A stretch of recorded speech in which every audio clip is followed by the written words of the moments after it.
Good morning, everybody. Welcome to another Daily Market Report brought to you by Mike Bjork. Today is Thursday, and it's December 14th. Hope you guys have a wonderful day. Today is about, so far, coming at about midday here. So we're kind of reporting at a little later in the morning. Tomorrow, I'm going to try to get it done in the morning, but I have another engagement I have to be at for the pretty much the entire day. So I'm going to try to get it out done before. I've been having some internet issues this week, which is why I'm getting these kind of out later than normal this week, but I'm hoping to have that resolved hopefully by tomorrow. And so my apologies for these late ones here. But to kind of get into it, we got a lot of data to go over today, so we'll start off with the weekly jobless claims. So as you can see here, we had 236,000 people apply for unemployment last week.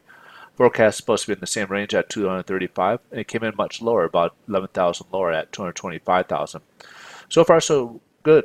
Very good numbers here during the holiday season here, as people typically pick up seasonal jobs during that time frame. So nothing really out of the ordinary, but again, these are very low numbers here, which is exceptional here. Retail sales for the month of November. So October we had a nice increase at 0.5%, and it was supposed to be kind of within the same range at 0.4%, and it jumped up 0.8%. So good overall numbers. But now when you strip out the big ticket items like autos, we have slightly different but similar pattern here. We had 0.4% back in October.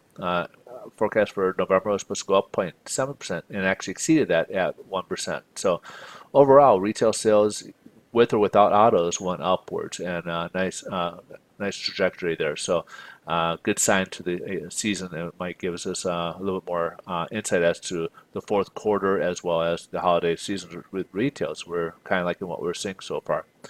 Import prices, kind of another gauge here. Not an important gauge, but kind of helps us kind of give us insight to possible inflationary numbers later on. So October we had went up 0.1%, and November went up a bit more at 0.7%. Now we got some manufacturing services industry by the market manufacturing PMI. So back in the last recording came at 53.9 and went up to 55 in the month of December here so far for markets index here. Now when you go with the market services on the other hand, we go from 54.5 and it dropped down to 52.4.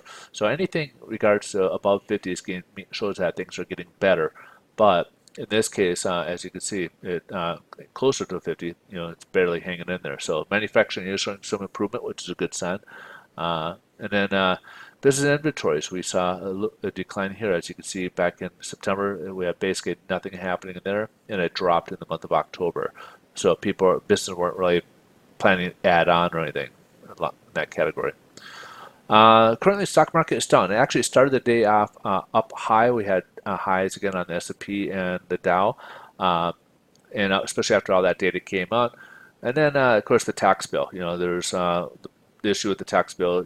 Things keep popping up that maybe creating more uncertainty, so to speak, that another wrench. Like we think we're getting closer, and then you have to take a step backwards. It's like you're taking.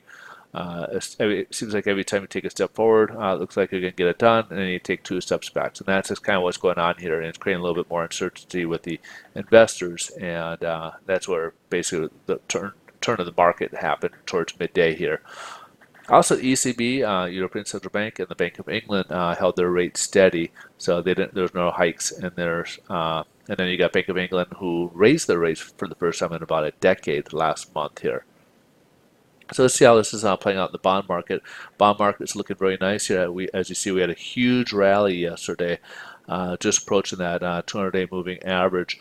Now we started much lower. We started way down here, even below the 25-day moving average, and even had worse with all that data coming in. But since then, we've kind of rebounded here as the stock market went from positive to negative territory. The money started pouring back into the bond market and helping us out here. Again, similar to 10-year Treasury, it tanked a bit yesterday, and then right now we're only about 2.3, within the same range. We're about 1 point difference, 1 basis point difference in the same range at about almost 2.36 here. All right, so that pretty much wraps things up. Rates are about the same as where we left off yesterday. If they didn't do a price change for the better yesterday, you'll see that today.